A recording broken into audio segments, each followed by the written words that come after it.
پھر فرمایا وَإِن يَمْسَسْكَ اللَّهُ بِضُرٍّ، اور اگر پہنچائے تجھ کو اللہ کوئی نقصان، کوئی ضرر، کوئی تکلیف، جسم میں یا عقل میں یا مال میں یا اولاد میں یا امن و امان میں، کسی قسم کی کوئی تکلیف یا نقصان پہنچے، فلا کاشف لہ الا ہو، تو نہیں کوئی کھولنے والا مگر وہی۔ کاشف کا کیا معنی یہاں؟ کھولنے والے نہیں، ہٹانے والا۔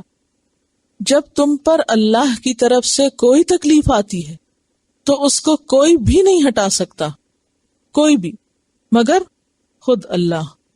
وَإِن يَمْسَسْكَ بِخَيْرٍ، اور اگر پہنچے تجھ کو کوئی خیر، کوئی بھلائی، خیر کیا ہے؟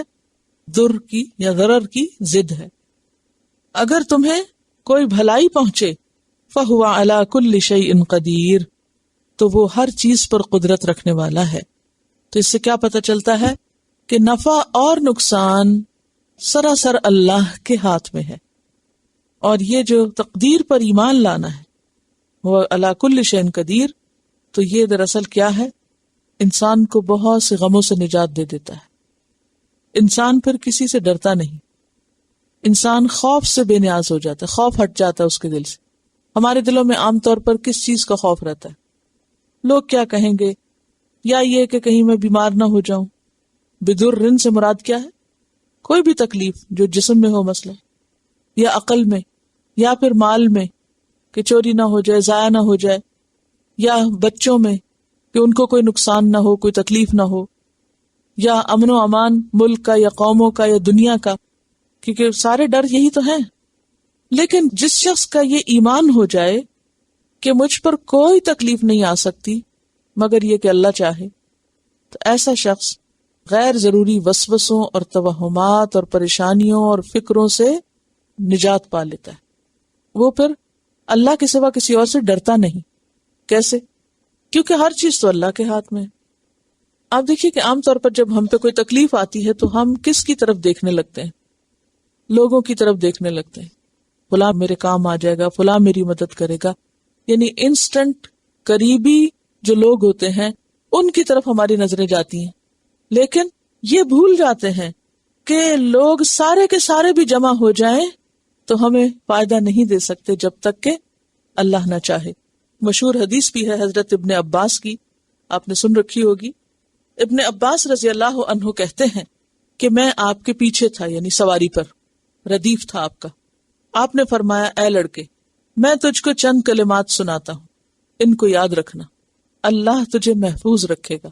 فاحفظ یحفظک اللہ، تو اللہ کو یاد رکھ، پس تو اسے اپنے سامنے پائے گا، یعنی مدد کے لیے بہت قریب ہے۔ جب کچھ مانگنا ہو اللہ ہی سے مانگو، جب مدد کی ضرورت ہو اسی سے مدد مانگو، اور جان رکھو اگر تمام جہان تجھے مل کر نفع پہنچانا چاہیں تو صرف تجھے اتنا ہی پہنچا سکیں گے جتنا اللہ چاہے گا، اور اگر سارا جہان مل کر تجھے کوئی نقصان دینا چاہیں صرف اتنا دے سکیں گے جتنا اللہ نے تیرے حق میں لکھ دیا۔ قلم اٹھا لی گئی، کاغذ خشک ہو گئے۔ لہذا لوگوں کا ڈر دل سے نکال دینا چاہیے، کسی بھی آفت کا یا کسی بھی چیز کا، کیونکہ اگر اللہ نے لکھ رکھی ہے اور اذن ہے اس کا آنے کا تو آپ روک نہیں سکتے، اور اگر وہ ہٹا دے تو کوئی آپ کو نقصان دے نہیں سکتا۔ وہ دعا بھی ہے نا، اللہم لا مانع لما اعطیت ولا معطی لما منعت ولا ينفع ذا الجد منک الجد۔ اللہم، اے اللہ، لا مانع، کوئی روک ہی نہیں سکتا، لما اعطیت، جس کو تو دے دے، ولا معطی، اور کوئی دے ہی نہیں سکتا، لما منعت، جس سے تو روک دے، ولا ينفع ذا الجد منک الجد، اور کسی بھی بزرگی والے کی بزرگی فائدہ نہیں دے سکتی، کام نہیں آ سکتی تیری بزرگی کے سامنے۔ ایک اسٹوڈنٹ کافی عرصے تک اپنے ٹیچر سے پڑھ رہا ہوتا ہے، اور اس کے ٹیچر کہتے ہیں کہ میں تم سے ایک سوال پوچھوں گا، اور اگر تم نے اس کا جواب صحیح دیا اس کا مطلب ہے تم نے کچھ سمجھا ہے اس سب سے جو میں نے تمہیں پڑھایا ہے۔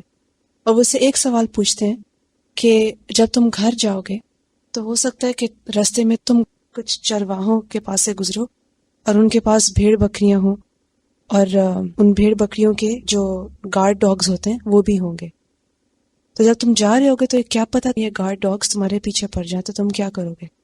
تو اس نے کہا کہ میں ان کو ماروں گا. تو انہوں نے کہا کہ تم کیسے مارو گے؟ اگر 4-5 گارڈ ڈاگس تم پر اکٹھے اٹیک کریں تم ہو سکتا ہے 2 کو مار دو، 3 کو مارو، سب کو کیسے مارو گے؟ کہ ایک کو مارے ہو کہ دوسرا آئے گا جھپٹے گا. تو اس نے کہا کہ میں یہ کروں گا، میں وہ کروں گا، بہت کچھ اس نے کہا. تو پھر فائنلی ٹیچر نے اس کو بولا کہ تم جاؤ، تم سوچو اور اس کا جواب مجھے بعد میں دو. تو اسٹوڈنٹ چلا گیا، بعد میں آیا، کہا کہ مجھے نہیں سمجھ آئی. تو ٹیچر نے کہا کہ سوچو اگر جب تم جا رہے ہو شیپرڈ ڈاگز آئے تمہارے پاس، تم سب کچھ چھوڑ کر سمپلی شیپرڈز کو بلاؤ، کیونکہ وہی اپنے گارڈ ڈاگز کو روکیں گے تم سے. اسی طرح سے جب بھی کوئی بھی مشکل ہو، بجائے اس کے کہ اپنی طرف سے کوئی کوشش کرنے کے یا کسی اور کو کرنے کے یا اپنے اوپر بھروسہ کرنے کے، فوراً اللہ تعالیٰ کو بلاؤ، کیونکہ وہی یہ جو گارڈ ڈاگز ہوتے ہیں ان سے ڈیل کر سکتے ہیں. آپ دیکھیے کہ اس زندگی میں انسان کو طرح طرح کی مشکلات سے واسطہ پیش آتا رہتا ہے. کبھی کوئی آپ کو کچھ تکلیف دیتا ہے، کہیں سے کوئی ملامت شروع ہو جاتی ہے، کبھی کسی قسم کی کوئی انسان بات سنتا ہے. تو یہ ساری چیزیں انسان کو جھنجھلاہٹ میں مبتلا کر دیتی ہیں، اور انسان عموماً سوچنے لگتا ہے اچھا اس کا جواب میں یوں دوں گا اور اس کا مقابلہ میں یوں کروں گا، اور وہ پھر بار بار اپنی قوت اور اپنی طاقت یا اپنی ہی سوچ یا اپنے ہی زور بازو پر اس کا توکل یا بھروسہ ہوتا ہے. لیکن سب سے پہلا کرنے کا کام کیا ہے کہ اللہ کو پکارا جائے. پھر اللہ تعالیٰ اسباب پیدا کرے گا. یہ نہیں کہا کہ ہاتھ پاؤں توڑ کے بیٹھ جاؤ کہ کچھ بھی نہ کرو، لیکن اپنے سے پہلے اس کی طرف توجہ کہ وہ ان سب چیزوں کو روکے ہم سے، وہ ساری تکلیفیں دور کرے.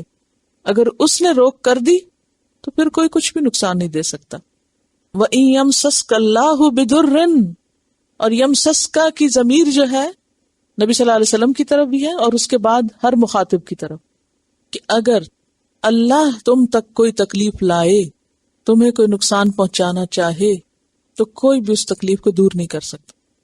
انسان کہاں بھاگ کے جا سکتا ہے کوئی فرار کی جگہ؟ کہیں بھی نہیں. انسان اللہ کی تقدیر سے نہیں بچ سکتا. اور اسی طرح جو نعمت، جو بھلائی، جو خیر آپ کو ملنی ہے، کوئی حاسد اس کو روک نہیں سکتا. کیونکہ بعض اوقات انسان کیا سوچتا ہے کہ فلاں کی نظر لگ جائے گی، فلاں رکاوٹ بن جائے گا، فلاں کام خراب کر دے گا. نہیں، اگر تمہاری قسمت میں ہے تو کوئی کام خراب نہیں کر سکتا، اور اگر نہیں تو مل نہیں سکتی.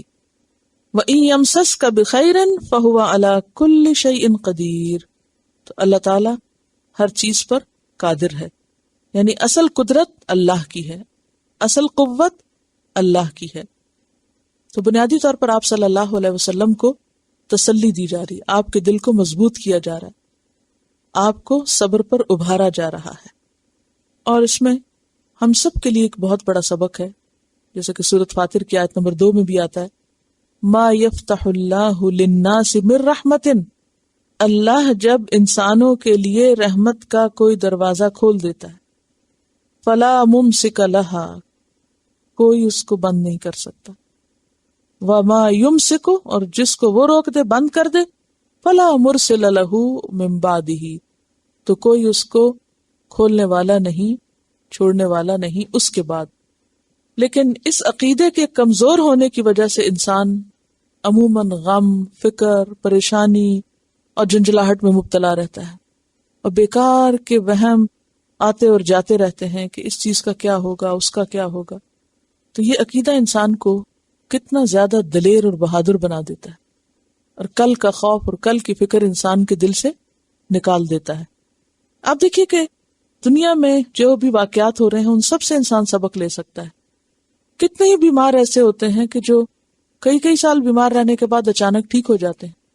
کئی لوگ ایسے کومے میں چلے جاتے ہیں، بالکل موت کے کنارے پہنچ جاتے ہیں، ریکور کر کے واپس آ جاتے ہیں. ایسے لوگوں سے آپ کا ملنے کا بھی اتفاق ہوا ہوگا کہ جو آخری حدوں تک مشکل کی پہنچ کے واپس لوٹے. اسی طرح بڑے بڑے حادثوں میں، کوئی زلزلوں میں بچ جاتا ہے، کوئی طوفانوں میں بچ جاتا ہے. جس کو سروائیو کرنا ہوتا ہے وہ کر جاتا ہے، اس کو کوئی بھی نقصان نہیں دے سکتا. یہ کہہ رہی ہیں کہ مجھے برین ہیمریج ہوا تھا اور میری پوری میموری چلی گئی تھی، قرآن پڑھنے کے علاوہ کچھ بھی نہیں پڑھ سکتی تھی، اور پھر اس کے بعد دوبارہ سارا کچھ اللہ نے لوٹایا. اور شاید آپ بتا رہی تھی کہ آپ نے لکھنا بھی پھر دوبارہ سے سیکھا. تو یہ معجزہ ہوتا ہے نا. اور یہ ساری مثالیں کیا سمجھاتی کہ انسان کبھی مایوس نہ ہو، انسان کے اوپر کیسے بھی حالات ہوں وہ ہمیشہ پر امید رہے کہ اگر اللہ چاہے تو سب کچھ درست کر سکتا ہے.